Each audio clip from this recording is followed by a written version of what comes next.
মাদ্রাসা service কমিশনের interview প্রক্রিয়া শুরু হতে চলেছে। আর এই নিয়ে ভয়ভীতি কাটানোর জন্য এর আগে আমি একটি ইতিমধ্যে ইন্টারভিউ সংক্রান্ত ভিডিও বানিয়েছিলাম, আজকে দ্বিতীয় পর্ব। প্রথমত আগেই জানিয়েছিলাম যে ইন্টারভিউ মানে কিন্তু কোনো পরীক্ষা নয়, অর্থাৎ নিজেকে স্বাভাবিক, স্বচ্ছন্দ এবং নিজেকে সুন্দরভাবে তুলে ধরাটাই আপনার কিন্তু উদ্দেশ্য থাকা উচিত। বোর্ড মেম্বারদের কাছে আপনি কিভাবে নিজেকে প্রেজেন্ট করছেন সেটাই আসল ব্যাপার। কত কি জানেন সেটা ততটা গুরুত্বহীন বলেই আমার মনে হয়।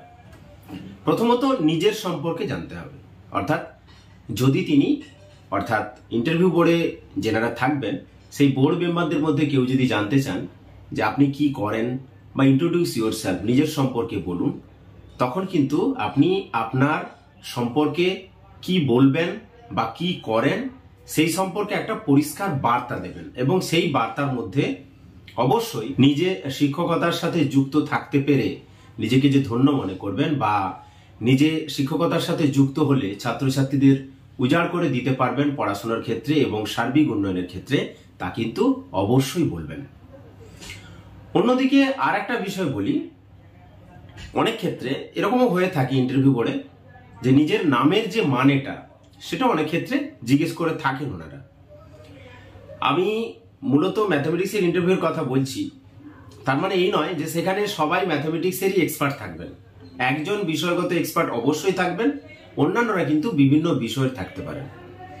তো নিজের নামের যে অর্থ সেই অর্থটা জেনে যাবেন, বা যদি কোনো নাম আপনার ইতিহাসে আপনি পড়ে থাকেন বা ঐতিহাসিক নাম হয়ে থাকে তাহলে সেই সম্পর্কেও জানবেন। আর একটা বিষয়, নিজে যে জেলা থেকে যাচ্ছেন, এটা আমি আগেও বলেছিলাম, নিজে যে জেলা থেকে যাচ্ছেন সেই জেলার সম্পর্কে সম্যক ধারণা থাকা উচিত। বিশেষ করে নিজের জেলার আয়তন এবং কিছু দর্শনীয় স্থান সম্পর্কে অবশ্যই জেনে রাখবেন। আর একটা বিষয়, বর্তমান পরিস্থিতির উপর দাঁড়িয়ে সমসাময়িক বিষয়গুলোর উপরেও জোর দেবেন।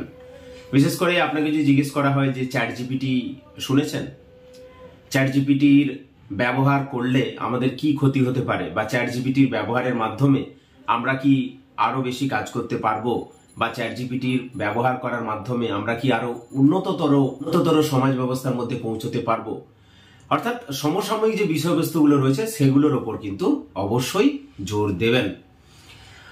আর বিষয়ের কথা বলি, আমি এর আগেও জানিয়েছিলাম যে যেহেতু 10 নম্বরের জন্য ইন্টারভিউ রয়েছে, তাই এখানে ডেমনস্ট্রেশন বা ডেমো ক্লাসটা হওয়া স্বাভাবিক হতেই পারে, ধরে নিয়ে আমাদেরকে এগোতে হবে।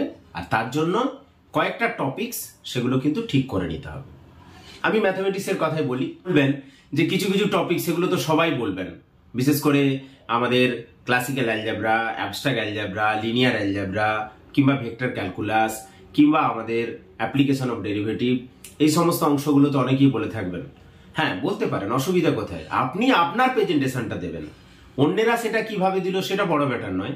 আপনি যখন দেবেন প্রেজেন্টেশনটা তখন সেভাবেই দেবেন। আমি আবারও বলি, অবশ্যই গ্র্যাজুয়েশন লেভেলের যে জিনিস আপনার স্বচ্ছন্দ বোধ হবে সেটা করবেন, কিংবা গ্র্যাজুয়েশনের যে জিনিস 9-10 সেকশনের সাথে কানেক্টেড রয়েছে সেই অংশটাও আপনি পড়াতে পারেন। মোটামুটি ভাবে এমনভাবে তৈরি করবেন যাতে মিনিট 5-এর মতো আপনি একটা ডেমনস্ট্রেশন দিতে পারেন বা ডেমো ক্লাস দিতে পারেন। আর অবশ্যই আপনারা বিএড করেছেন তাই জানেন যে কোনো ক্লাস করতে গেলে বোর্ড ওয়ার্কে কি করতে হয়।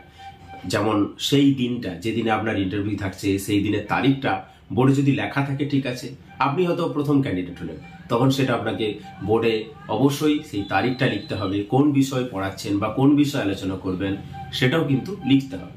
এবং মাথায় রাখবেন যে যারা বসে রয়েছেন ইন্টারভিউ বোর্ডে তারাই আপনার ছাত্র, তাদেরকে আপনি বোঝাচ্ছেন, তাহলে দেখবেন ব্যাপারটা অনেক ইজি হয়ে যাবে। সর্বোপরি আপনি নিজেকেও খুব ইজি রাখবেন যেন পরিস্থিতিটা আপনার হাতের মধ্যে থাকে, কোন রকম কমপ্লিকেশন যেন না আসে, জড়তা না আসে, সেটা একটু চেষ্টা করবেন।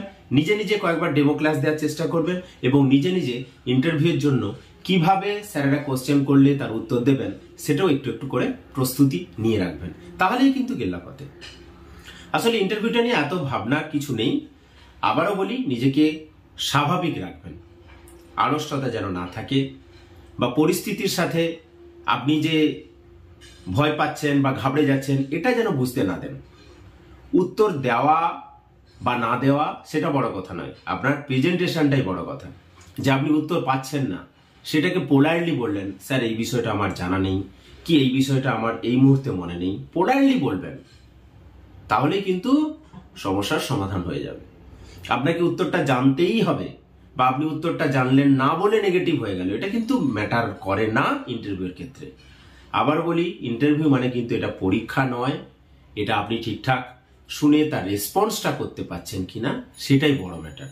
হ্যাঁ, দু একজন বা দু একটা বলে অবশ্যই প্রশ্ন করা হয় এবং সেই প্রশ্নের সংখ্যাটাও অনেক থাকে, তবে ঘাবড়ানোর কিছু নেই। আবারও বলছি, মূলত 3 থেকে 4টি টপিকস আপনি ঠিক করে রাখুন, তার মধ্যে একটি ডেমো ক্লাসের জন্য, এবং যদি কোশ্চেন করে থাকেন স্যার কোন একটা টপিক্সের উপর জানতে চান যে কোন টপিক্সটা থেকে ধরবো, সেই টপিক্সটাও যেন আপনার ঠিকঠাক থাকে সেটা একটু জেনে রাখবেন।